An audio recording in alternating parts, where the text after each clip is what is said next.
listeners and viewers. Hello, listeners. Hello, everyone out there. Hello, who is just partaking in this listening. Hello, elegant listeners and viewers. Hello, elegant viewers and listeners. Hello, elegant listeners. Welcome, elegant listeners and viewers. And I want to welcome you to Go, My Favorite Sports Team. And welcome to Go, My Favorite Sports Team. And welcome to Go, My Favorite Sports Team. And welcome to Go, My Favorite Sports Team.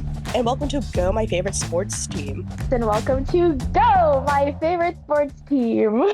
And I'm Tyler Scheid, master of balls and holes. Today, we're going to cover topics of varying variety, all brought to us by you elegant listeners and viewers of the podcast. We are grabbing random people from the Discord per an event that I have scheduled. This is the second iteration of this. We never know where it's going to go. So thank you. Hello. Whoa. All right, we'll grab somebody else. They didn't seem to want to be there, so all right. Hello. Hello, and welcome to Go My Favorite Sports Team. Are you ready? I am so ready. Go ahead and introduce yourself. What's your name? I'm Sugar, longtime listener, first time being here. And what topic do you have you want to discuss today? Okay, I have a couple because I didn't know if someone would have what I was thinking of already. Sure. One was, I don't know if I'm actually allowed to talk about this. Can I talk about competitive speed puzzling? You are absolutely welcome to talk about competitive speed puzzling. Is this something that's of interest to you? Is this something you compete in? I have not actually done it, but I've just gone down the rabbit hole because there was a TikTok that came on my For You page a little while ago of somebody recording herself doing a speed puzzle for some championship or something. I don't know exactly which one she did because there are national championships and then there's the world championship. And the reason I wanted to talk about it was because the world championship was literally this week. And Wait, I didn't really? know. Oh, wow. I had a whole document with all my sources and all my stuff. And I was filling it all out. And then I go and I'm what? And I saw that there was the 2024 World Speed Puzzling Championship in September. I was oh my God, who were the winners? And while I was writing it, the winners didn't for the teams because there's three versions. There's the individual, there's pairs, and then there's teams. So I'm imagining teams is 4 people? Yes, Okay. 4 people per team, and they hadn't been announced yet for the winners. So I was oh, this is so current and topical, amazing. But I like puzzles. I like puzzles. I didn't know that there was such a thing as a competitive puzzling. So I was very delighted by that. I went a little overboard and I did the history of puzzles and the history of competitive puzzling. No, go for it. Teach me about the world of speed puzzling. That is fantastic. You are leading off great as a co-host. Incredible. Okay. So early puzzles were just verbal puzzles or just illustrated mazes where people would just give but records of the first jigsaw puzzle basically emerged in the 1760s by John Salisbury, a British map maker. And so how puzzles were invented was he wanted to teach children about geography. So he glued a map down to wood and he would cut the wood up and he would basically just give pieces to children to help them learn the shapes. Yeah, so they were called dissected maps back then. Yeah. Yes, dissected maps, yeah. And then they became jigsaws when they were associated with the jigsaw, which started to be used to make them in the 1900s, or was it the 18th? It was 1880. 1880, yeah. When fret saws became the tool of choice for cutting the shapes, which are also called jigsaws. Yeah. So super cool, great stuff. Oh, actually, fret saws are distinct from jigsaws, so the name appears to be a misnomer. So people, instead of being called fret saws, everyone thought they were jigsaws, and so they were called jigsaw puzzles, aka puzzles made from using jigsaws, and when in fact they were made from using fret saws, which are distinctly different tools. Okay, everybody's wrong. Yes. Oh my goodness, that's very interesting. Okay. So initially they were kind of a luxury item, but then when it just became more accessible to have them because they started being made with cardboard instead of just straight up wood, during the 1930s, they became very popular just because of their affordability and their entertainment. It was like 25 cents for a 300-piece puzzle. Right. And this was during the Great Depression when people couldn't really Yes. afford something. So they had to And a lot find of something. people were, and a lot of people were out of work. So they needed like something to occupy them while they were at home and everything. Then, of course, we had a lockdown 2020, fast forward. Yep. Jigsaw puzzles blew up again. Yeah, jigsaw puzzles became crazy. They were like, there was literally a jigsaw puzzle shortage. I think there was an interview with Chris Worth from Liberty Puzzles spoke on the Slate about how like the weekend before everything shut down because of COVID, they got like 10,000 online orders. And the way that their place is set up, it was like not COVID safe. So they had to send all their people home and be like, how are we supposed to do this? We don't have any puzzles for the masses. But then anyways, so puzzling became like a common hobby. I found like one source. People don't know exactly who popularized speed puzzling, but I found like one source that said some woman named Betty McGregor would have like guests over in Minnesota. Minnesota would put on a timer and just like time her guests as they like did puzzles and stuff. Fast forward, speed puzzling is a thing now. So the World Jigsaw Puzzle Championship, not to be confused with the World Puzzle Championship, which was founded in 1992, because I went down the wrong rabbit hole for a while and I was like, I'm a wrong boy. You're good. You're good. This is great.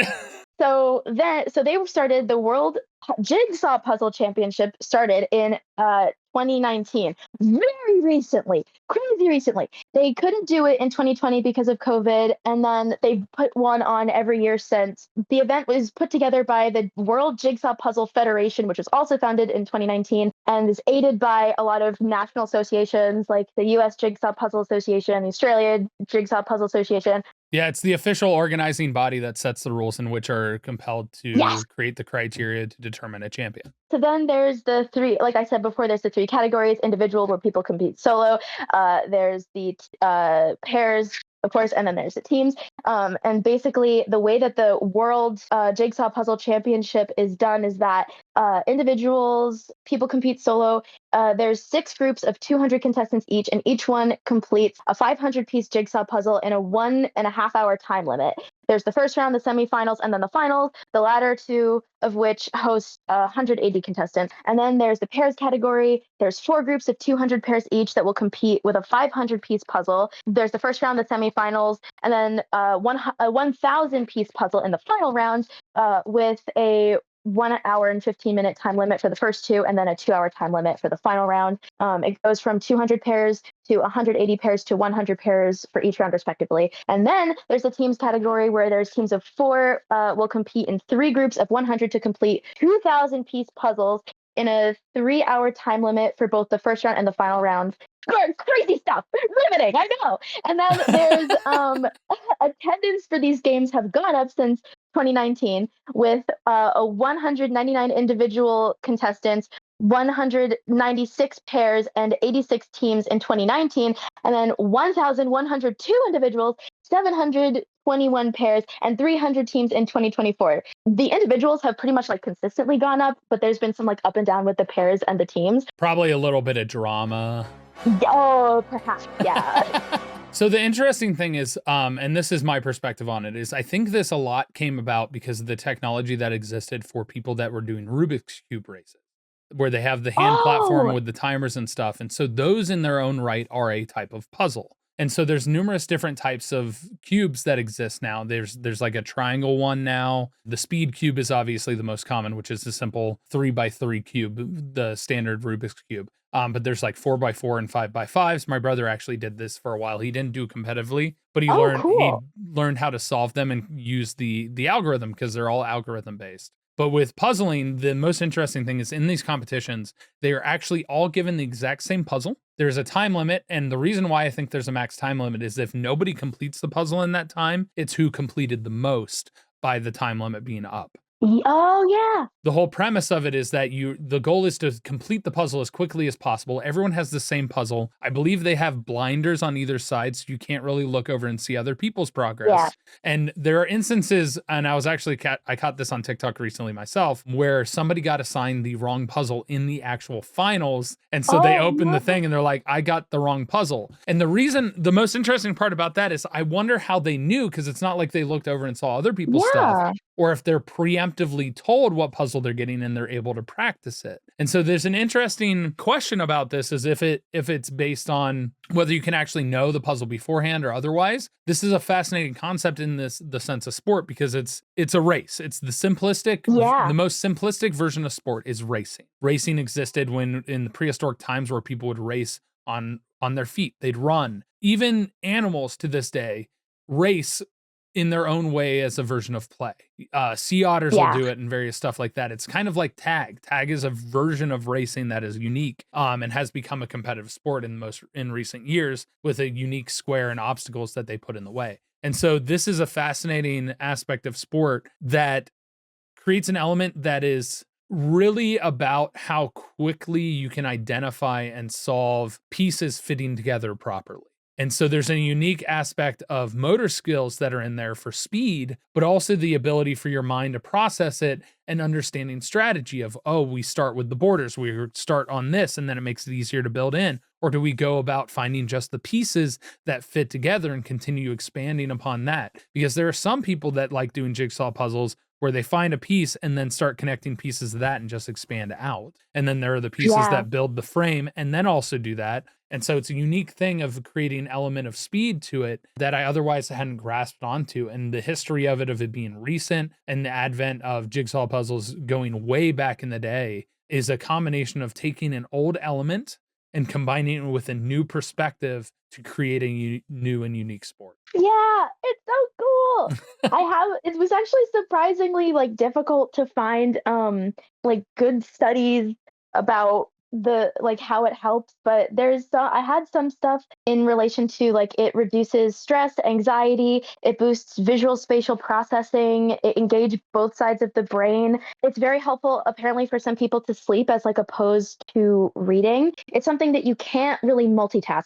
You have to put the phone down, you have to look away from the screen, you have to be focusing on this project. It's something that when you're reading, you might be a little too stimulated when you're reading. If you're reading something really good, you might be like, oh, I should go to sleep, but I really want to read a little bit more. But with a puzzle, it's you do the thing, and it's just relaxing and de-stressing. It's nice. And puzzles are cool to look at also.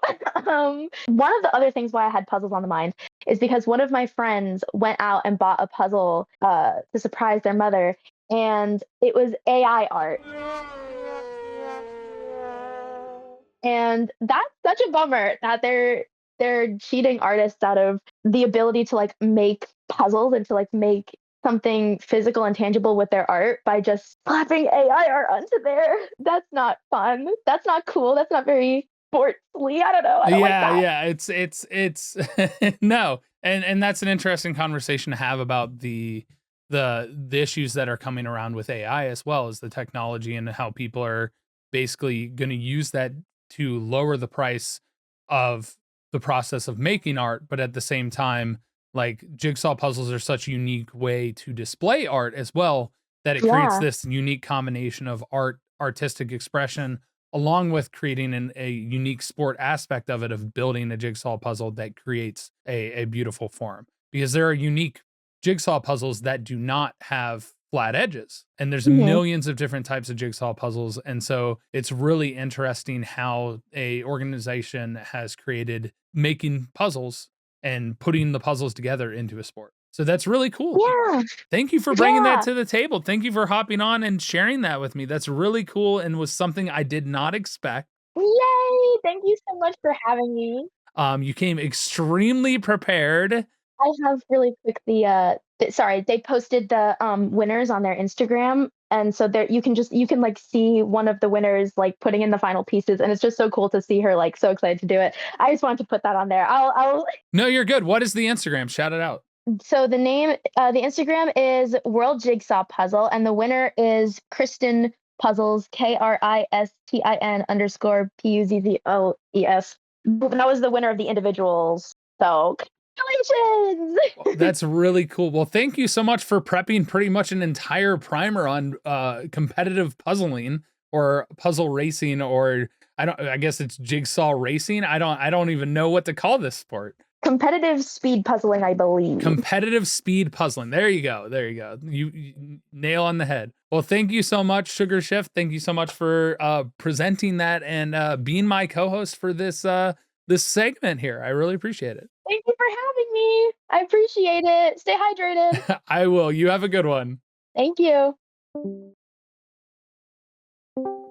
Hello, hello. Hello there. Hello there. Hello there. How are you today? Worked and did a speed run of a cosplay because I was like, since I'm sitting here, might as well, you know. My name is Sparky, but you can call me by my government name, Paige, if that's easier. So what you got today, Sparky? Nice to chat with you. My question is, since there's like a lot of evolution of like women's sports and all that, and especially from the Olympics, you know, do you think that there's going to be more in tune with like, you know, women's sports and people are going to be a little bit more enhanced on that, especially on the, I guess, social media side? That's an interesting thing because women have excelled in sports for a number of years and in a lot of different perspectives of different sports. Obviously, the most prominent of them, especially now with Caitlin Clark, has been women's basketball. And the interesting part is that it's always seemed to stay with the Olympics. And it's been the most unfortunate thing. And the reason for that is because, unfortunately, for whatever reason, women's sports don't get the same attention that men's sports do with regards to ticket sales or people going to attend events. The ones that actually do usually do pretty well now is women's basketball, volleyball, and softball. Those are like the top 3 in attendance of women's sports that get watched. This particularly is studied at the collegiate level. This is something that's been going around for a while. And for whatever reason, it's never, despite the attention of the Olympics and how unique that perspective is in shows across the world, the US, in a way, for some reason, does not throw that financial support towards women's sports. It's not marketed the same. The news doesn't grab it enough. And so there's a combination of who's to blame for that, right? Well, part of it goes back to the old times in which women were not allowed to participate in sports and were told that their organs would fall out and so many other things and false myths that existed at that time, to the point to where then women started getting into sports with Title IX and the advent of opening up opportunity. And those sports have grown tremendously since those days. But the problem is it never got brought through into the overall media. It does not get the attention that the men's sports do. And possibly that has to do with the fact of the longevity of men's sports existing for a longer time. And then there's obviously the level of bigotry that does exist within the media in how women athletes are portrayed. For the longest time, and even still to this day, women athletes are portrayed based on their physical appearance and attractiveness and less about on their physical capabilities. And it's one of the most unfortunate things that exists within the sports realm, and is something that really is disappointing for people that admire athletes at all levels and in all shapes, sizes, and forms. And it's something that is very recognizable and is constantly fought against, specifically by female athletes. And so that's an unfortunate thing that exists. And now, for the first time that I have seen in my lifetime with Caitlin Clark, it is about basketball. It is not about how attractive is Caitlin Clark. Women's soccer is another one that gets a lot of attention in the US. I forgot that one was the one more than softball. So like Alex Morgan was always talked about. It's like, oh, she's super attractive. Those sorts of things is how the media portrayed female athletes.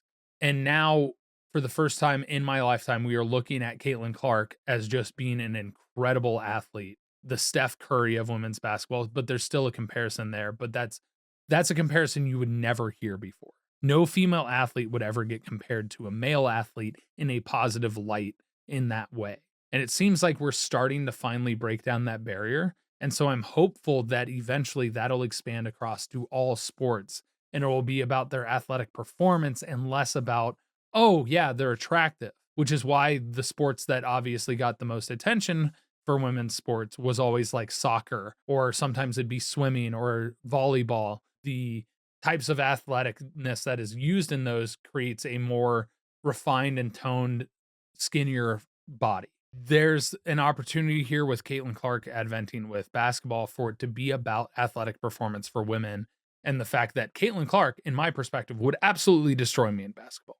And I'm hopeful that perspective brings about greater attention to women's athletes in that they have the tremendous ability to perform. So, do I think it's going to happen? Yes. Do I think it'll be soon? No.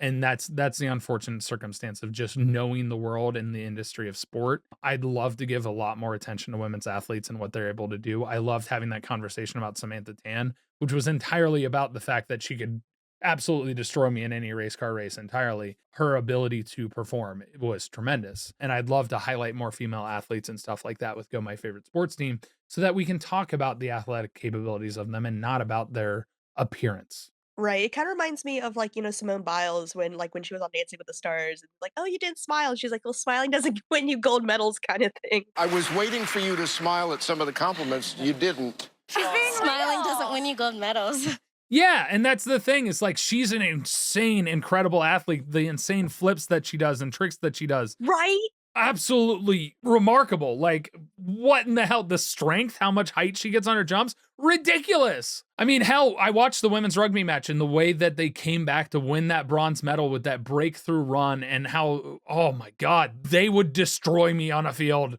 I would get absolutely run over. And I played college football.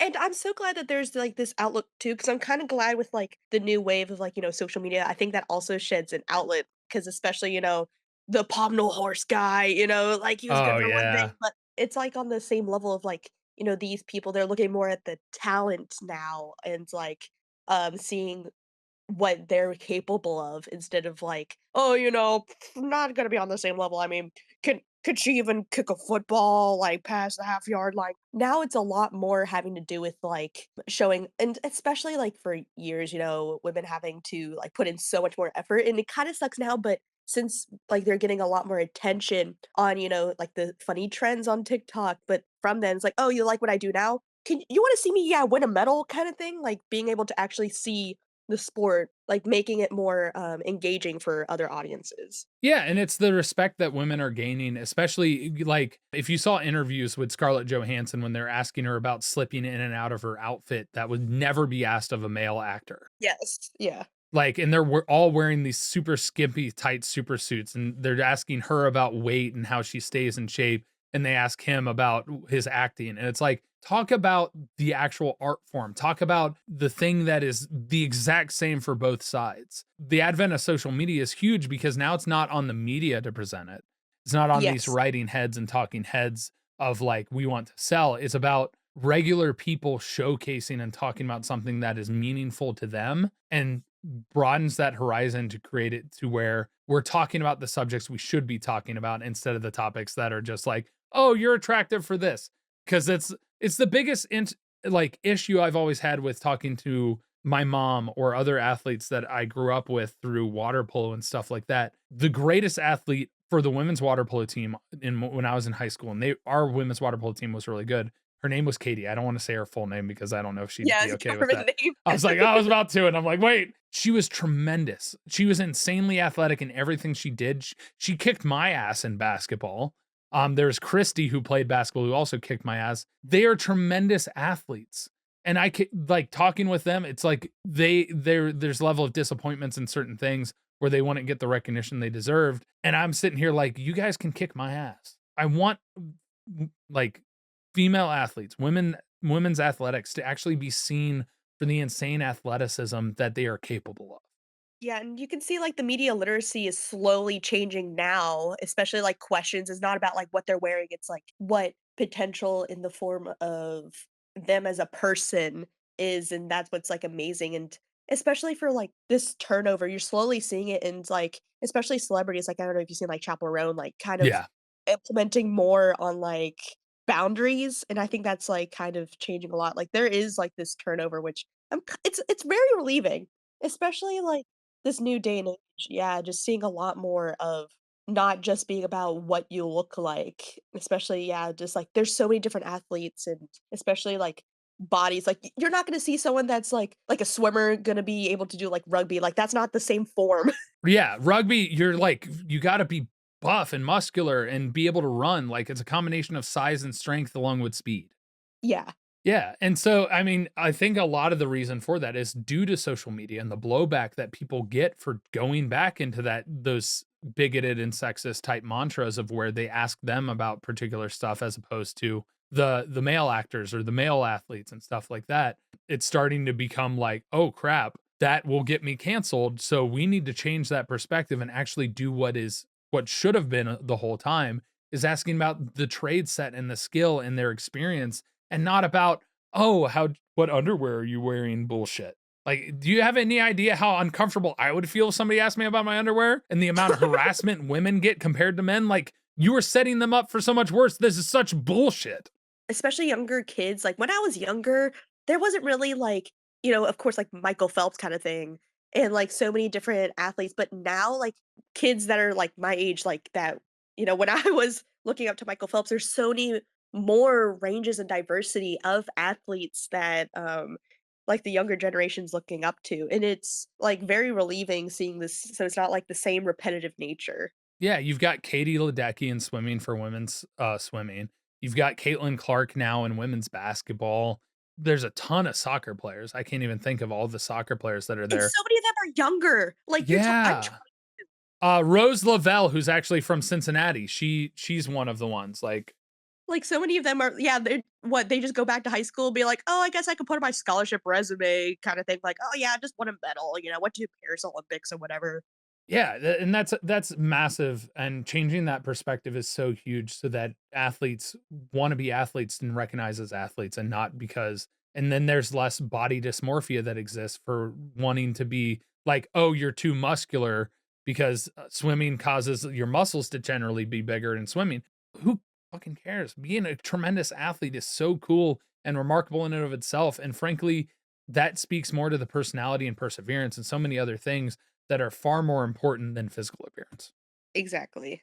I love that you brought this to the table. It was a great discussion. I do hope that the dynamic continues to change and we focus more on that and we get more women's athletics that can perform well and people go to watch the athleticism of women's athletics, because that's the biggest problem is like the WNBA until Caitlin Clark lost money. All of a sudden their increase in attendance and stuff is affording them opportunities that they're re-adding another team.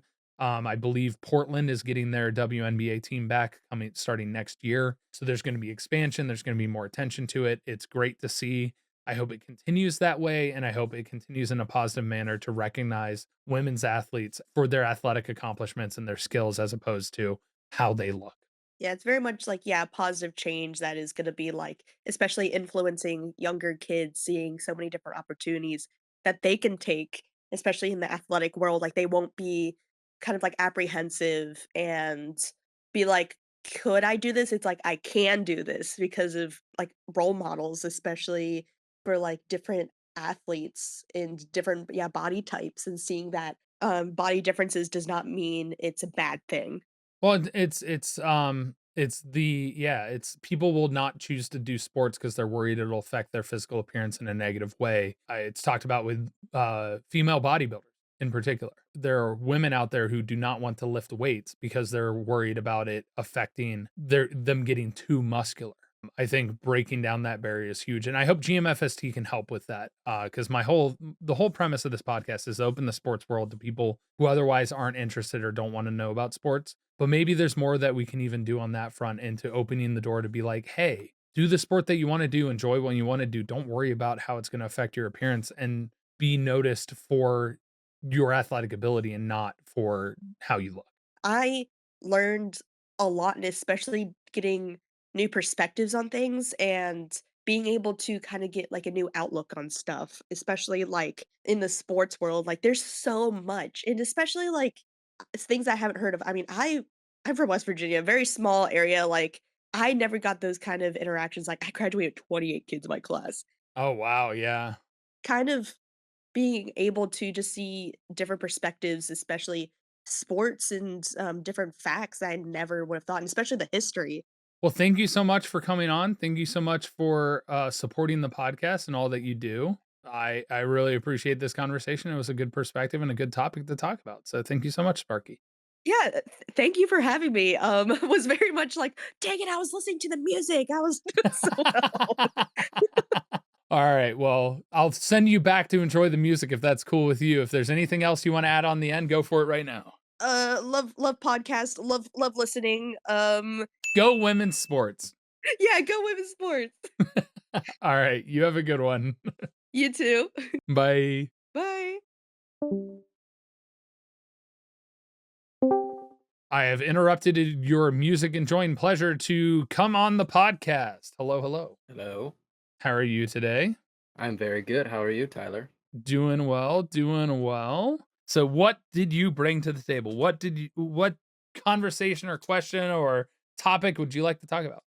The topic that I have done a bit of research on is the greed that surrounds some fields of sport. The greed. So the capitalistic nature of major sports organizations. Yeah, okay. Actually, that's been talked about briefly in some other stuff, but it was a side tangent as opposed to the main topic.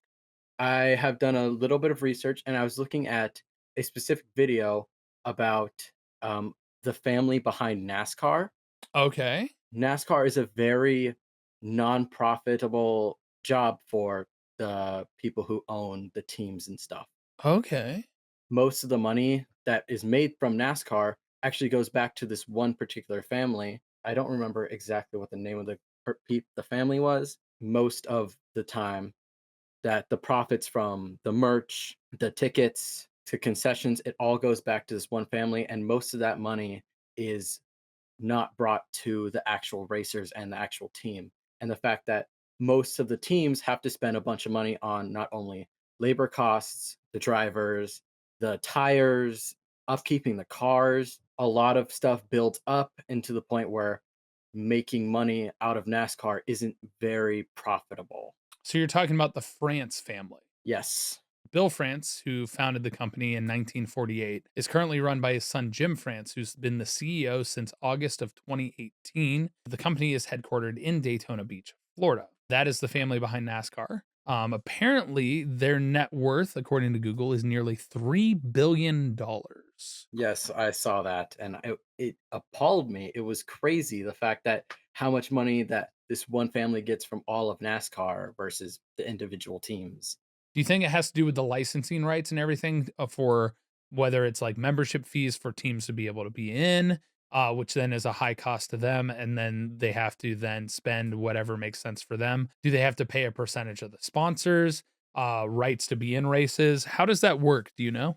I don't exactly know. I only know most of the fact that when it comes to profits, most of the money ends up going back into the cars themselves. Mm-hmm. Whereas having to pay for the car and having to pay for a driver and the sponsors is what really brings in the money for the drivers and the teams versus the actual events. Right. So there's an interesting perspective that can exist in this fact, where there's probably a lot that the NASCAR, obviously the company that owns NASCAR and the family that owns NASCAR gets just because of the rights to use the NASCAR name is owned by them. But the teams, I do know for a perspective in the sense of like the head mechanics and the drivers and stuff, they make a significant amount of money. Now, that's a part of the team's wages. And so that may be designated to be as such to where the spending is so high across all of those boards that then the overall team mentality is it's almost nonprofit because there's a tax benefit to that in the US. Now, I don't know if that's necessarily the case in this because I've not studied it, but I do know that there are a number of reasons and number of factors in relation to professional sports where owners and organizations take advantage of their marketability and stuff. We've seen it with the NCAA in perspective, which is why there's so much change happening in college sports in the United States right now with relation to who's getting the money, because the NCAA has made way too much money in the sense of television rights and everything else for the broadcasting and the relation to organizing all of the collegiate sporting events for Division I sports. But going into that perspective, there's also a lot of issues with relation to ownership of professional sports franchises. If you've ever noticed that they are owned by billionaires, generally multimillionaires, 100 millionaires, But then they still, when it comes to the team, they will move the team on a whim because the city will not pay to build them a brand new stadium when really the owner should build the brand new stadium. There is a level of corruption with relation to how the money is seen and used for teams. And I do present an issue with that. And that's a major problem with professional sports because it has a relation to the overall enterprise as it is. Now, implementing change on that, I don't know how it's done because there's actually been some case studies recently where teams are refusing to build stuff. It's actually noticeable most in the Olympics, where Yeah. cities are no longer wanting to host the Olympics because of the amount of money it costs them Mhm. without receiving the benefits from it. The reason why that is the case is because a lot of times the infrastructure is not designed to host stuff. The reason it's actually why LA is actually going to be a great city for the Olympics is a lot of those structures for sports venues already exist, is that they can just use the facilities that are already in use. A lot of countries don't have that kind of buildup of facilities.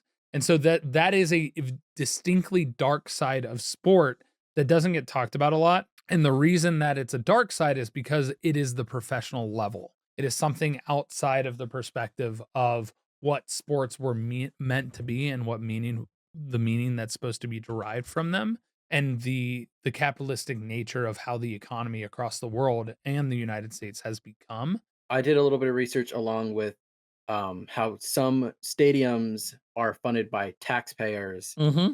and yeah, not the city. And it's just, But yet they still have to pay full price for a ticket. yeah, exactly. It's the fact that you have to pay for the stadium and then pay for the infrastructure, the jobs as a taxpayer. And then you also will have to spend a lot of money on good seating, a lot of money on food, a lot of money on concessions, yet you still live in the city that used your tax dollars to pay for this stadium. Whereas the people who could have paid for the stadium are keeping their money in their pockets and stealing your money to use for their stadium. Yep, and they're making the money off of the concessions and the Mhm. ticket sales and everything along those And they're lines, making and all the the money off. television rights. Yep, I also looked into a bit of how minor league baseball players don't get paid a lot. yep. Yeah, and I didn't know this about minor league baseball players. I assumed that they would have made the typical amount that a professional player would be paid. Which I believe league minimum in baseball is like 350,000 a year now. I'd have to double check, but not sure. Yeah, but I would then assume that they would be making under $100,000, even less than, for playing an entire season of minor league baseball. And I was watching a video where some people described that they had to drive for Uber and do DoorDash just to make some extra money in order to live.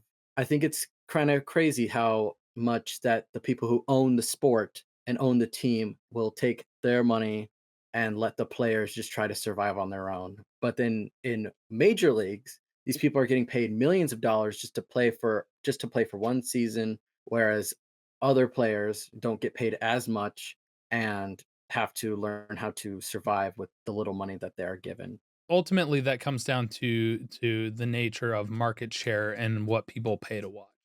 Because a lot of people don't go to minor league games, and if they do, it's very inexpensive. Whereas major league games with the concessions and how big the stadiums are and stuff, there's a lot more money that goes into that, especially in broadcasting. The biggest thing is the television broadcasting is what brings all the money with the ad revenue and everything else, which is why baseball tremendously changed their rules recently with the pitch clock and everything else, was because they realized, oh crap, people aren't buying tickets to games. We need to change so that we can make the money off of television rights. I will say that the Major League Baseball minimum now for players is $740,000 a year. In 2003, the minimum was 300K. So that did go up significantly, but that's not minor league. And so the interesting part when it comes to the stadiums and different aspects of this, because this is a dark side of sport, this is the financial aspect of it, is there's the guys that they use, and it's not necessarily correct. It's the guys that they also used for the Olympics, but people are starting to actually pay attention to the numbers, is how much money it provides to the local businesses in the area when people come to attend the game. Because the other thing that comes out of that is the fact that people will travel and come and watch the game. outside of whatever county or something that city that pays for the venue. And so that helps increase the revenue for the local area. And there's a lot of stuff that can't be calculated. So they use that to influence people to pass it. Plus, people have emotional connections to sporting teams, which allows them to want to pay to keep that team in their area because they're a big fan of them. Yeah, I've also looked into a bit about how the local economies are typically affected by teams and how more popular teams, their cities will get more revenue versus less popular teams, along with teams that play better and ones that bring more, I guess, tourism Mhm. for people to come out of town to watch their team play against a certain other team. And I think it's very cool how much that sport can affect local economies, but at the same time, the amount of money that goes to the owners and the billionaires of these teams versus some of the players is just still a problem I think that needs to be fixed in a way, and they need to spread the wealth a bit better. Well, that's why we have the unionization of the players union and players associations in Major League Sports is because of that massive discrepancy. So it has gotten better. The problem is the fact that it's more so taking advantage of the people that live in that city. And so the hardest part is the valuation with relation to it because a lot of those teams also will do a lot of these different community outreaches and affect charities and so many other aspects that aren't really able to be influenced on numbers. But I fully agree with you that there is a significant problem with relation to the billionaires that still pocket a significant sum of money with relation to owning teams or owning organizational bodies. And it goes along the lines of even major companies and corporations, the Jeff Bezos of the world that make way too much money and don't pay their fair share when it comes to taxes. And so it's rampant not just in sports, it's rampant across all business and all entities. So in order for it to be fixed in one area, I think it needs to be fixed in all of them. Yeah, and I believe it was the France family who had a giant tax break that helped them a lot with gaining more and more money. That was given to them by the state of Florida. Yep. I think it's just crazy how much that even the states will benefit the billionaires who own the sports teams and not the local economy that's helping, I guess, keep fans having places to experience stuff and just keeping that's the city alive in its own culture, Mhm. as well as not paying for the stadiums and having the taxpayers pay for the stadiums. I think that the whole kind of focus on keeping the money in the pockets of the richer versus helping spread it out, not only between the players, the teams, the coaches, the owners, more fairly, but also just kind of putting that money back into the city that really is the center point of why that stadium is there Yeah, and the community. why it brings fans there. And I think ultimately this comes down to a social economic problem across the board, which the only way to fix that is with this great thing in the United States that we have is our ability to vote. And the problem is we need people to pay attention to what is actually being passed and who's in office and what they are doing and vote out the people that are not working towards the people and supporting the individuals that exist that are a part of the community. But vote out the people that are focused on the companies and the corporations and the people with the big money, and vote in the people that seemingly will represent you and represent you more kindly in relation to the laws and various other things that are passed with the relation to taxes, tax breaks, and a million other things. So for all of you that are listening, I know the election is coming up very soon. We will have voting very soon. So make sure and go out and register to vote in your area. Take advantage of the opportunity, pay attention to the things on the docket, and vote for who you think is actually looking out for your interests. And for those of you who can't vote, let people know who can vote to vote because it is very important for every single person who is able to vote to register to vote and vote on the proper legislations and candidates during this election. Yes. So thank you so much. Really appreciate it. What was your name again? Dominic? Dominic. Thank you, Dominic, for coming on, bringing up this topic. It is a difficult part to talk about of sports, but is something that, because of my education and what I did, recognize deeply.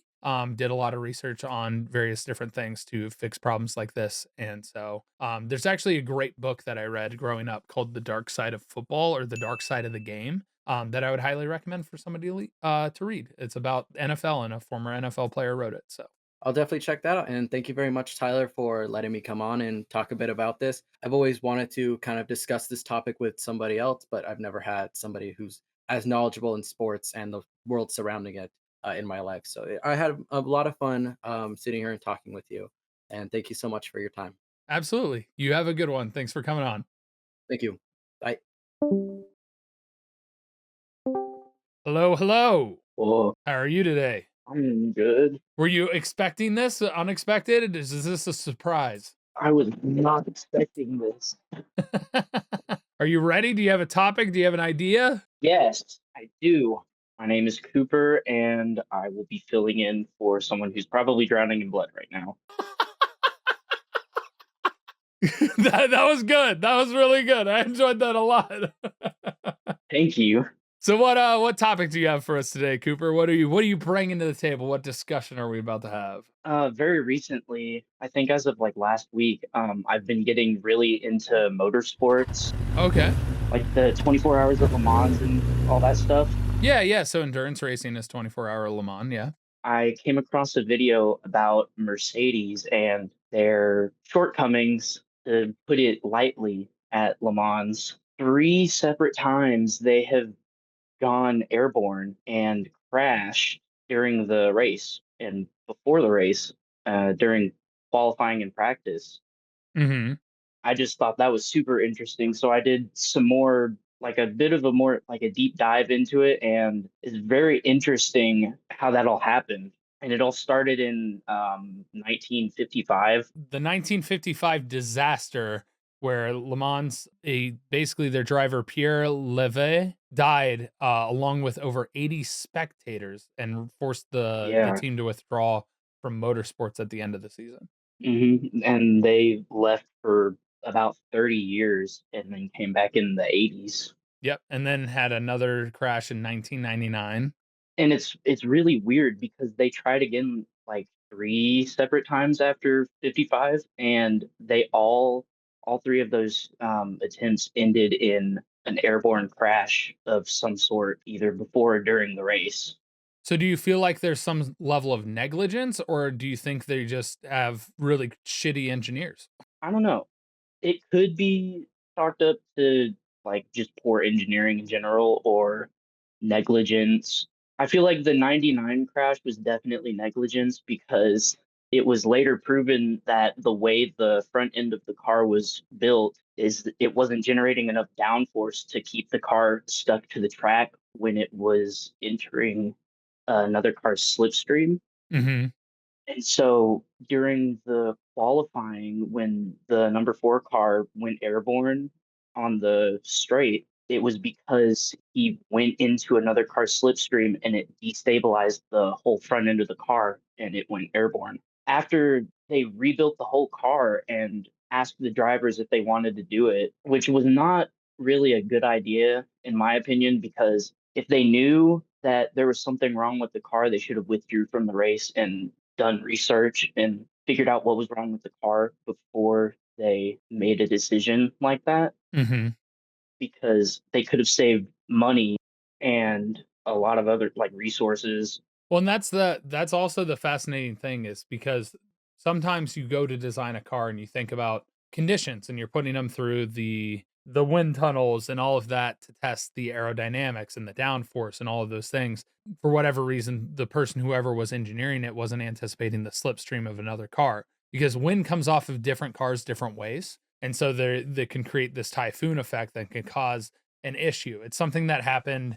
If you ever watched the first Top Gun movie, where they went into the flat spin due to the draft that came off of the other airplane, it's something that's to be considered. And sometimes freak accidents happen, but sometimes it can be calculated for and adjusted for by both the pilot or driver as well as the engineers to have it to the point of where that is. So based on the studies of what you're saying, especially since it went as high as it hit the trees in 1999, just before the Indianapolis corner, is a tremendous failure. For it to go that high airborne is insane. So it caused that car to have to drop out of endurance racing after that crash. And then in 2023, there was a manufacturer limitation by GT3 brands in the Le Mans series to only grant those granted entries in the FIA World Endurance Championships, and that limitation forced out Mercedes, forced them to have very slim chances of making the cut in the World Championship grid, so they weren't able to necessarily compete. So there's a number of different things that Mercedes weirdly has this obscure history of having something go awry, and I don't know if it's because they're pushing the envelope in relation to that, or it's because they're overlooking the dangers of the different engineering that they've done. So there's an interesting story to be talked about Mercedes in that regard. I don't know if I have enough information to get into it now, but it is actually fascinating to think about how manufacturers need to be held accountable when things go awry when it comes to races like the Le Mans and other stuff like that, where they are submitting the cars to be raced. Yeah. Especially since they are so particularly designed. It's like they need to anticipate so many different things. And then afterwards, the research, and it's great that they do this research after the fact to figure out what was the issue, because that they can help prevent problems, not only just for that brand, but also other brands in the future as they submit for races. I find it very strange that when they were doing the test driving and stuff for the CLR before the race, they test drove the car for like 20,000 miles to look for problems, and nothing unusual showed up to them. That could be a reason why they decided to continue on to the race, but I still feel like it was a poor decision to leave it up to the drivers, because they could have saved a lot of money and resources. On saved lives. Yeah.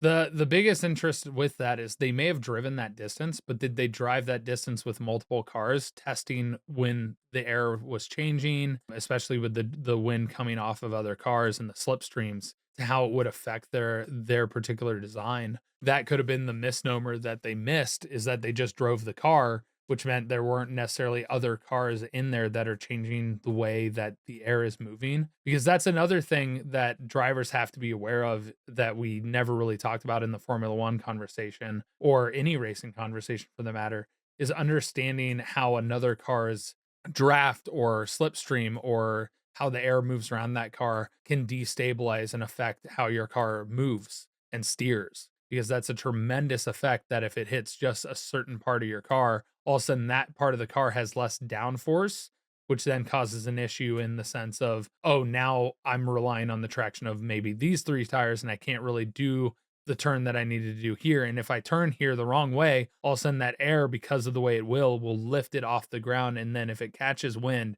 will cause a massive issue. Yeah. It's fascinating. I didn't know about all these Mercedes things. That's definitely something to look into. I wonder if there's a storyline or a Mercedes line that we can possibly grab onto and do an episode of entirely. Have you gotten into anything else besides endurance racing in motorsports? Like maybe gotten into anything with motorcycles, or maybe rally car that's more of like the multi-surface racing or anything like that? Or has it mostly been focused around like Formula One endurance racing or stock car racing? I have been looking into drag racing recently. The funny cars or the traditional? Pretty much anything that really falls under the drag racing category, like the Top Fuel, the motorcycles. Okay. Because there's a lot of different categories within drag racing. So that's actually fascinating in and of itself. The coolest thing that I love about drag racing, people think it's just a tradition to like burn out the tires beforehand, but it actually creates the melting of the rubber to stick to the road. So when you go to launch, your tires don't spin as much as you would if they weren't heated and melted. Mm-hmm. Which unfortunately is also super pollutant, but Everything has its downsides. that's true. I mean, the last conversation we had talked about the billionaires in the sport industry and the capitalistic nature, and the how billionaires take advantage of communities to build new stadiums. I hate to admit this, but I'm actually like 20 episodes behind on the podcast.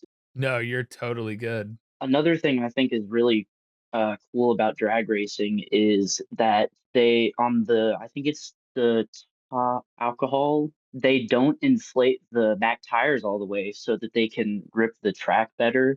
Mm-hmm. And because of that, the tires, when they hit their top speed, the tires, what's the word I'm looking for? They get less wide and get taller. Because there's less pressure inside there, they don't retain the same shape. Yeah. Fascinating. I didn't know about the lower inflated thing. Well, thank you so much, Cooper. This is a topic I did not expect, and a really interesting one at that. Looking into the history of Mercedes at Le Mans and their issues with racing, and then getting into a little bit about drag racing. That's been very interesting. I know we haven't talked about motorsports enough on the podcast. It's something that is I know less of and can get really, really in the weeds of particulars to describe, but it is an insanely unique part of sport with relation to engineering on top of driver capability as well. Hmm. Thank you so much. This has been a fascinating conversation. Anything you want to leave us off with here at the end, or? Thanks for having me on, man. This is awesome. I genuinely never expected this to happen. This was a great experience. It was awesome to meet you. You seem like a nice guy. Well, thank you so much. It was great to meet you, and I had a great time chatting with you about motorsport. Yeah. Well, I'll put you back in with all the music and the chaos that's happening in there, and thank you so much for your time, and have a good one. Thanks. You too. Hello. Hi. Hello. Are you prepared? Are you ready to rock? I'm gonna say yes. Okay, that sounds like a presumptive yes. My name is Sarah. I know little to next to nothing about sports, and Tyler has a whole master's degree. And the topic that I'm bringing to the table today is Canada's only baseball and Canada's only basketball team, and why they're so important to the sports culture in Canada.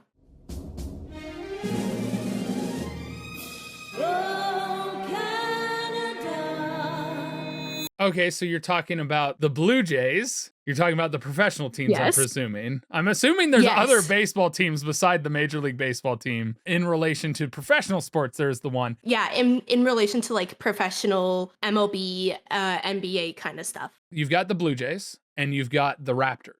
Are they both in Toronto? Yeah, they're both in Toronto. Oh, wow. Okay. There used to be the Montreal Expos, and then they got moved. Yep. Which was a baseball team based out of Montreal. And then there used to be a team in Vancouver for the NBA, and then they ended up getting moved, I think, at the turn of the millennium, but I don't know to where.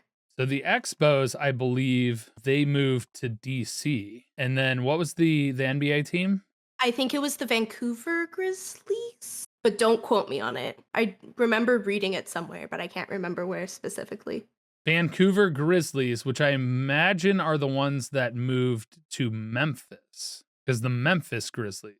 Which makes a lot more sense about Grizzlies. I've been re-listening to old episodes of the pod, counting the nuances because I'm the person with the spreadsheet. The team relocated following the 2000 to 2001 season.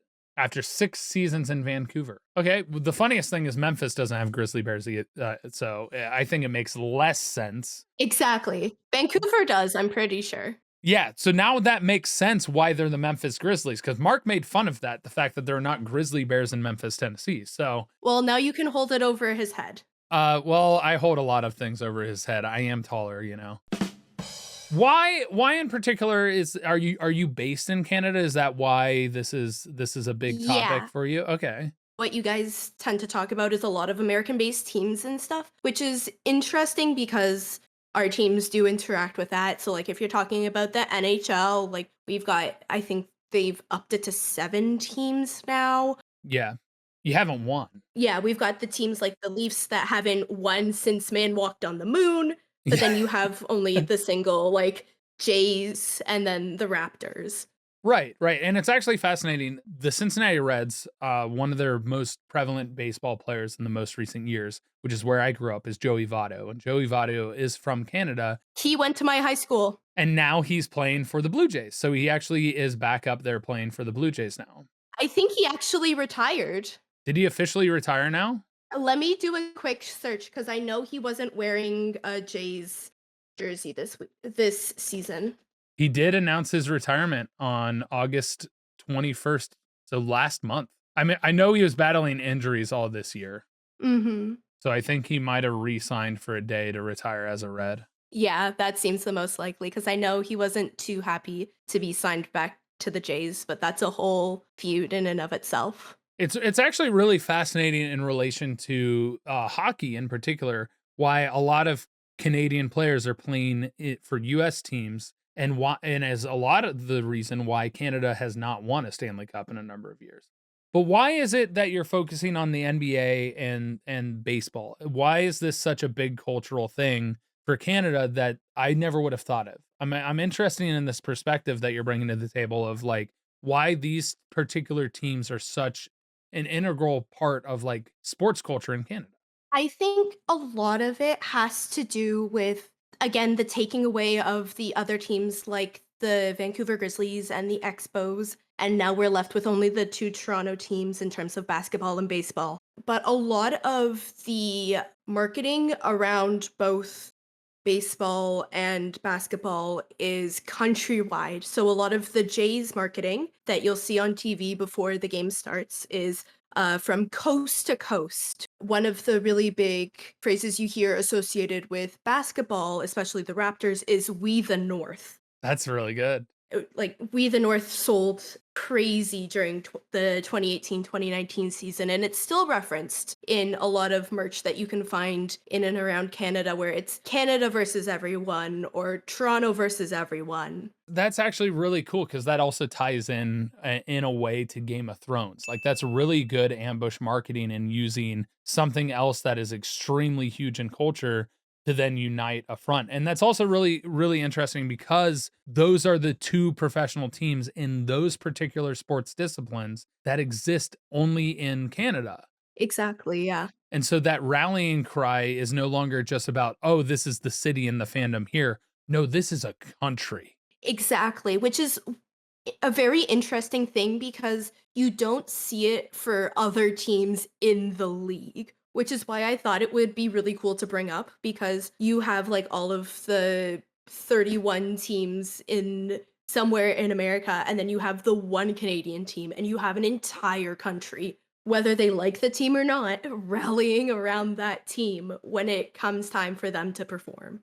Yeah, and that's an interesting perspective I'd never even thought to consider when it came to those sports because we're so wrapped up in the US it's like the region, the city. It's like Cincinnati for the Bengals or Cincinnati for the Reds or St. Louis or LA and stuff like that. And LA has way too many teams, let's be real. And so it's so interesting how that creates a dynamic of a whole country banding together for a particular team as opposed to just a city. Do you think that ties over when it comes to like the Olympics as well? Because, Oh, definitely. It's kind of the same mentality, I feel, when you're cheering for like the Jays or the Raptors. You have that same like everybody is cheering for this team. Like there's no rivalries as if there are like there are in hockey. Mhm. Whereas again in the Olympics, everybody's cheering for those athletes to succeed. Do you think there's a drawback though of like the interest necessarily in those sports in Canada overall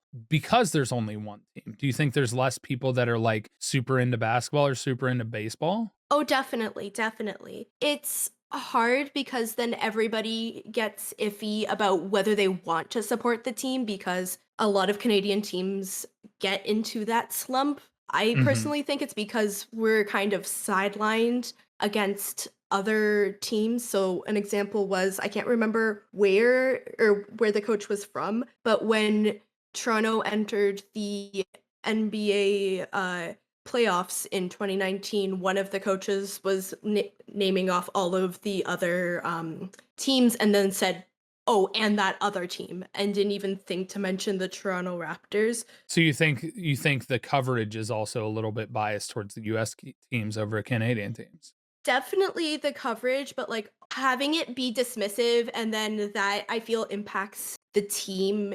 And I don't know how it would impact the team, but I feel like it does impact the team a bit. And then that in turn impacts the fans because then they don't perform as well. Well, it's also dismissive, and if your team or your country is being dismissed upon, it's like, why do I want to support something that's not getting the recognition that another team possibly would? Because then it almost makes you have that sour taste in your mouth, you know? Mm-hmm. That's interesting. I've never really paid that much attention to the coverage that I would have noticed that. Granted, I'm not a big NBA or Major League Baseball like watching the news thing. I just like watching the games. So like I don't really Mhm. care about a lot of the non like the color commentary during the game I'll listen to, but outside of that, like the news coverage and stuff like that, I've never really paid attention to myself. And so I never would have noticed that. And that's really interesting. Are there other like minor league teams or anything in there, or is it just those like main professional teams? Like how far stretched are the sports actually in Canada? If this is the case with it being on the pro level, is it also reducing the opportunities at lower levels in the country? There's a lot of people who do play like basketball and baseball. I know that the Jays they have a program where they encourage people in different communities to play baseball and they provide those items and the equipment to them. I just don't know how. I didn't think to research that question as to how widespread it is. I know that in terms of, I found an article from Simon Fraser University, which I believe is in BC, and they have the only Canadian NCAA team. Wow. I really like because I've grown up in the US and I've only been exposed to the media in the US, I've never thought about how it's so different just hopping north to Canada in relation to the opportunities that might exist there for those sports without you having to come to the States for it. And so that's a really interesting perspective based on because there's so limited pro teams, then there's less exposure for people to know about the sport, which also means there might not be as many opportunities because less people are showing interest in those particular sports.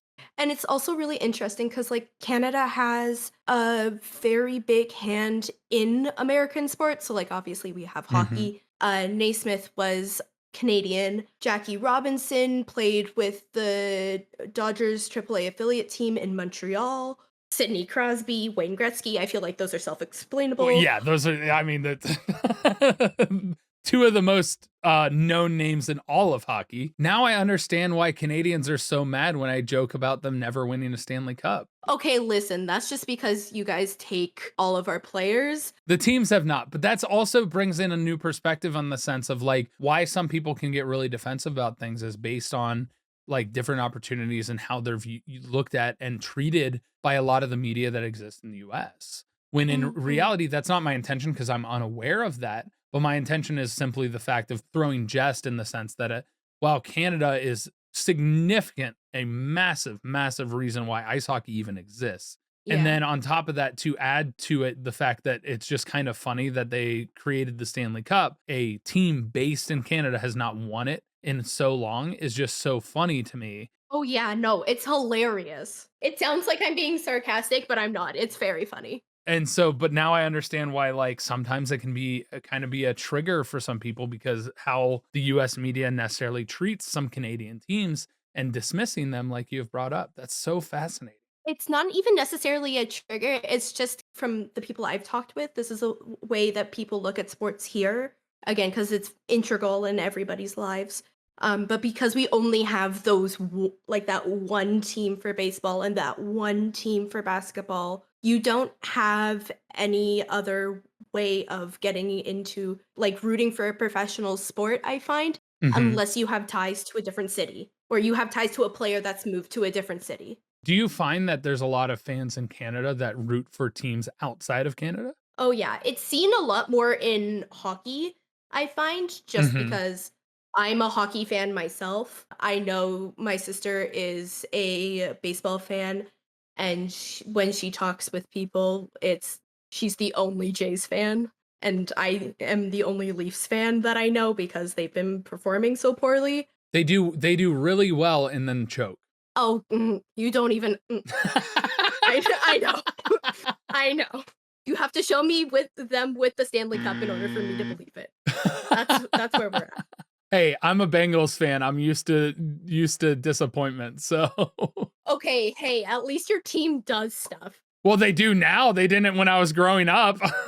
Hockey was created, the Leafs were created, the Leafs win Stanley Cup, man walks on the moon, present day, Tyler.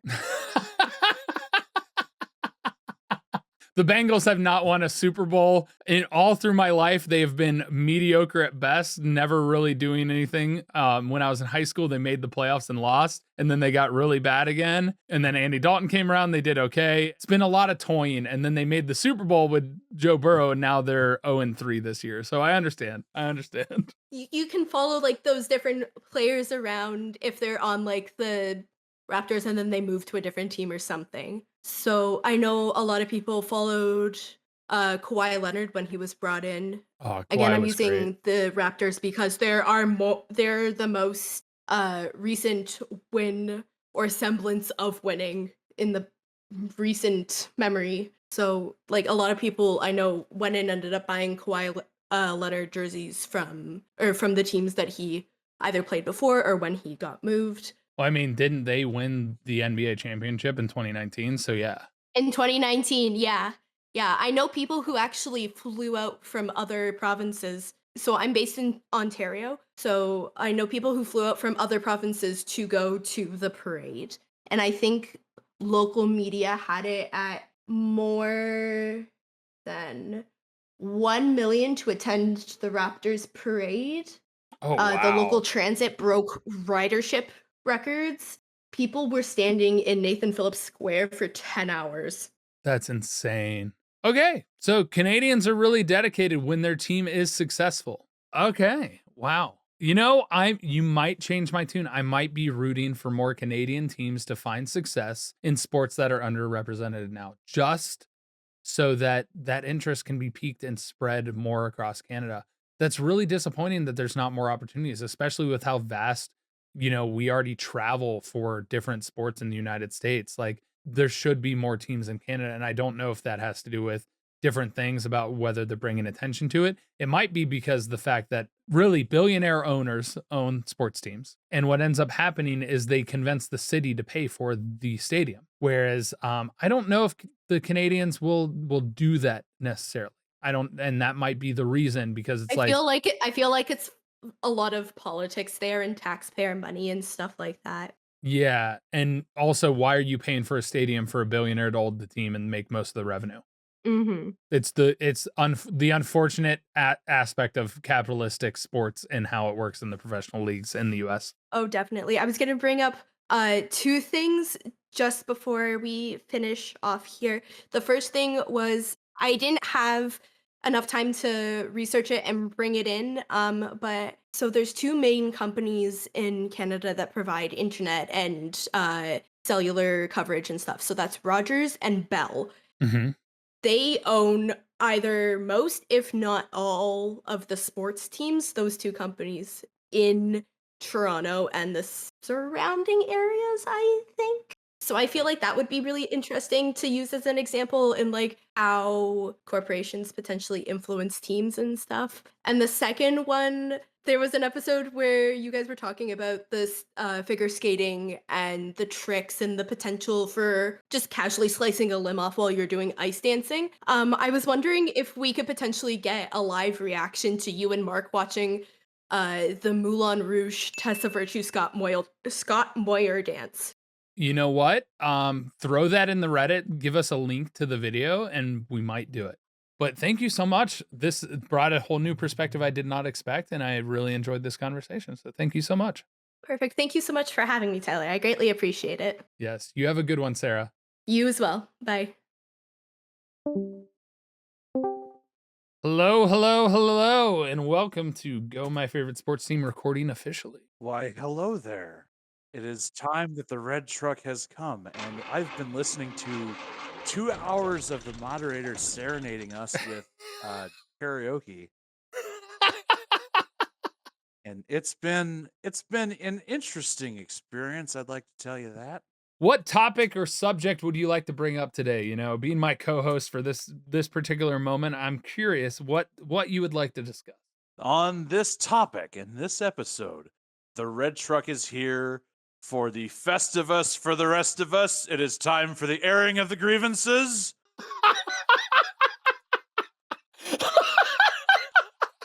I shall be the primary ghost on lead. All right, so I'm no longer the ghost. The ghost is present to speak for itself. All right, I'm ready. The first addressment, and this is something that's been going on for a long time, especially involving the members of the squad. And the squad says that another hockey season is upon us, Tyler Scheid. But you must pay your penance, for you have not selected a hockey team. Now, I will grant you this: you did ride along with us for the last period of Game 7 as we were kind of squad watching it along in the Discord. You came in and enjoyed the hockey with us for a little bit, and then you had to jump out. Our direction for you this year, Mr. Master of Balls and Holes, and if you wish to master the puck, you must accept this challenge. You are to select a professional North American hockey team to follow and to give us some periodic updates on them to show that you're taking an effort, that you're looking at a team. It can be any professional North American based team. So it can be the NHL, or it can be one of the minor leagues, the American Hockey League, the ECHL, or any of the other ones. Especially prudent since your home city of Cincinnati does have a minor league team, and the place where you now call home has 2 NHL teams, a couple of minor league teams, and not to mention that the ECHL is actually up in my neck of the woods here in the northern part of California. We are getting a team in Lake Tahoe, believe it or not. Oh, wow, really? They're going to be the Lake Tahoe, I want to say Silver Knights. Let me check. I want to know what the new Utah team's going to be called. So for this year, it is going to be called the Utah Hockey Club, mostly because they couldn't get the trademarks and everything all printed up and ready to sell for this year. So for this year, they are going to be the Utah Hockey Club. Then I'll have to follow the Utah Hockey Club. If I have to choose, I'm going to pick the Utah Hockey Club, and I hope they become the Utah Yetis. You hope they become the Yetis. I believe that is one of the finalist names that they had originally. It's got a great alliteration, Utah Yeti. Utah Yeti. And it needs to have just like the biggest avalanche horn, like I know there's the Colorado Avalanche, but it's got to be something else that's, a very triumphant goal horn. If you're along with the hockey squad in the Discord, you will hear us talk about horns and every kind of like goal songs and everything else that goes on within hockey. Sounds like you guys are just really horny. You know what, Tyler? This is from the man who brought us an episode about the Sex Olympics, and your voice coming out of my motorcycle speakers on the way to work where you said butt stuff good and loud, that a dude in a dump truck to my right turned his head and looked, because I heard you say butt stuff and time slowed down enough for me to notice what was around me. I should thank you and also curse you for that. Oh, glorious, glorious. All right, so if that's the case, I will try my best. I can make no promises, but I will try and pay attention to the Utah Hockey Club. And by that, I mean I'll sort of pay attention to what's going on for news breaks for the NHL season. Well, their first home game is against the Blackhawks a couple of weeks from tonight, I believe. As of the date of this recording, it's a couple weeks away as the beginning of the NHL season. But the Utah Hockey Club's first home game is against the Chicago Blackhawks on the evening of October the 8th, and we hope to see you in the Discord with us for that. And to correct my earlier note, that is the Tahoe Night Monsters is the new minor league team that is going into State Line, Nevada, which is just up on Lake Tahoe. Night Monsters, that's intriguing. They're going to be an affiliate for the Vegas Golden Knights. I kind of figured based on their location. What else you got to air? What more grievances do you have on this Festivus day? The next of the grievances is one that you are all too familiar with, Mr. Scheid, when it comes to suggestions of the red truck. Oh, God. It's time to finger the ball sack. Mark's not here! You're talking to the wrong host! I know he's not here, but hopefully somewhere in the great cosmos, he can hear us all chanting, ball sack, ball sack, ball sack. If only Mark listened to his own goddamn podcast. If only Mark wasn't so afraid of fingering the ball sack that he had to run off and completely reshoot his movie from the beginning. He's just burying himself in blood. He's burying himself in blood and in submarines and under the ocean. He's trying to do anything but acknowledge the fingering of the ball sack. And we are going to drag him kicking and screaming. And I will say this right now, Tyler, to make sure it is recorded so you have it for posterity. Even if Mark says no, or even if Mark fails to acknowledge the fingering of the ball sack and just completely falls off the face of the planet for whatever reason, I'm still willing to logistic you up to Sacramento and logistic you into it with the hotels and the food and the travel and the all that. I did actually go up and look up airplane prices from the smaller airports around the Southern California area near where you purport to live. And it's, believe it or not, it's a round trip nonstop both directions for less than $200. So that's really not a big deal for the travel part. Now the fooding and the whatever else, I mean, that's a story to be written later. But I still have it open if it's just Tyler to come up, and we'll have a whole squad thing, and we'll try to. What I'm aiming to do is to like rent one of those suites. For those of you who aren't familiar, a suite at a stadium is like above the lower bowl but below the upper bowl. It's like a room, a big room with a bunch of chairs in it, and it has a bunch of chairs that face towards the playing surface. But the room in the background also has a beer refrigerator, a sink, food services delivered to the suite. You don't have to go out to the stalls where they sell the food. You just order the food and they bring it to you as the game is in progress. You don't have to intermingle with the other plebeians of the sport. You don't have to be out there with the riffraff. You get it delivered to you. This is the butlering challenge, but everyone else is now butlering for you. Actually, that would be a really funny idea. Is if we could get that's a really fun Mark concept. will come with, you can do the butlering. Yes. No, I'm thinking more of along the lines of Mark rents a suite and we get an accompaniment where I am suddenly the server at the suite for a sport venue butlering Mark. That's more or less what I was thinking of. Is all of a sudden I have to work in the inner workings of the suite hosting process. If we even are gonna try to do that, we'd have to like really butter up to like A's management and whoever runs the concessions at Sutter Health Park in West Sacramento, and then just have someone with a camera following you around while you're dressed up. Like you're overdressed for this. Like you are Jeeves. You are coiffed. You have the suit. Your shoes are so polished. You can see your own reflection in your massive afro out of your shoe polish. Why does my shoe have an afro? No, we're seeing the reflection of your afro in the shoe. I was like, why does this shoe have an afro? You know what? We're just going to put an afro on your shoes because you've now said that. I'm going to find some piece of like broom lint or something to put on your shoes above the shiny part. Yes, this right here is Tyler, and these are clearly Tyler's shoes because they look like Tyler. Look at the afro. See the afro? And then we're going to have you're going to have the towel. You're going to have the white gloves. Oh, and you're going to be carrying that tray, and you're going to give us the Jeeves knock on the door, and one of us will come to the door and say, "Yes, sir. How can I help you?" Here's your chickens are fried crispy.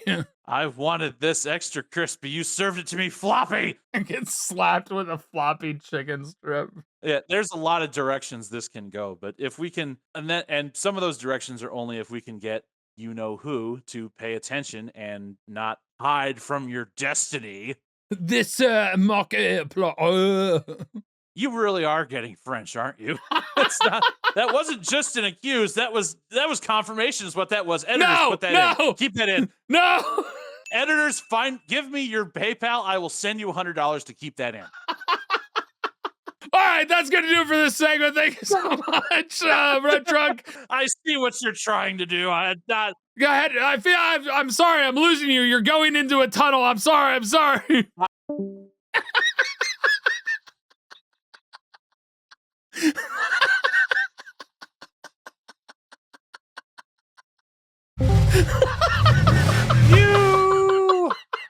You scoundrel, you rapscallion, you words that I can't say because they'll demonetize you badly. You cut and ran. All right, well. Okay, Ghost Purge. To finish it off, is there anything you want to shout or anything you want to say before we go ahead and wrap this up? Come to the Distractigo Discord. You can talk with the squad. You can talk about hockey and any other sports we want. I promise you we talk about more than hockey. We got people who like NCAA football, which is going on right now. The NFL, which just kicked off a little while ago. All right. Well, thank you so much for coming on and throwing your dirty laundry at me. I certainly hope this is not the last time that we speak, and I do hope that June is fruitful, whether we have Tyler's friend with us or not. Thank you so much for coming on. I hope you have a great rest of your evening, and I hope that in the future I get to do more stuff like this. For sure. Hey, best of luck, Tyler, and we hope to see you soon. All right, you have a good one. You too now. So that's going to do it for the episode. Had some really great conversations, talked about topics I never expected to touch upon. I hope every elegant listener and all of you are excited. I hope to do this in the future. This has definitely been a fun time, an eye-opening experience, and also really, to me, feels like it showcases, the knowledge that I have about overall sports that a lot of people tend to question when it comes to things. Like, obviously, I'm not an expert in every single sport, but I do pride myself on educating myself and my ability to be able to talk about almost every single sport in a different perspective that relates more to that sport itself. We covered things from cross country to motorsports to how Canada views sports and things along those lines. And that's all thanks to all of you wonderful listeners out there. If you want more people and more opportunities for us to do stuff like this, maybe we'll add a segment where we have call-ins when Mark and I record together finally again. We'll see. But the best way to continue that is to continue to grow the podcast. So please share this podcast with somebody. I know there are plenty of people out there that are like anti-sports and stuff like that. But if they listen to Distractable, it is comedy-based first, then it is sports, then it is educational. This is a podcast that I think really can open doors for a lot of people and create relatability. So please share the podcast with a friend. Post about it on social media. If you have a really funny concept or want to create content with it, talking about it, or posting a video on the Reddit, like sending your own JQs through or something along those lines. We have those opportunities. We have the Distractigo Discord, which is where I was able to cultivate this entire episode and the episode before. So be sure and check that out. That link is on the Reddit, reddit.com/r/GMFST. If you want to support the podcast in a monetary way, you don't have to, but you can get some stuff in return by going to store.gmfst.com. You can get a sweet shirt, some hats. Maybe we'll have pins again by now. But thank you guys so much tremendously for giving me the opportunity to create this podcast with Mark. And hopefully we'll have Mark back for the next episode. But thank you so much for listening. Thank you so much for watching. Thank you so much for presenting your voice and sharing your thoughts with me and everyone else, especially on this episode. With that, I leave you. I gotta run. That red truck is probably gonna chase me down. Ah!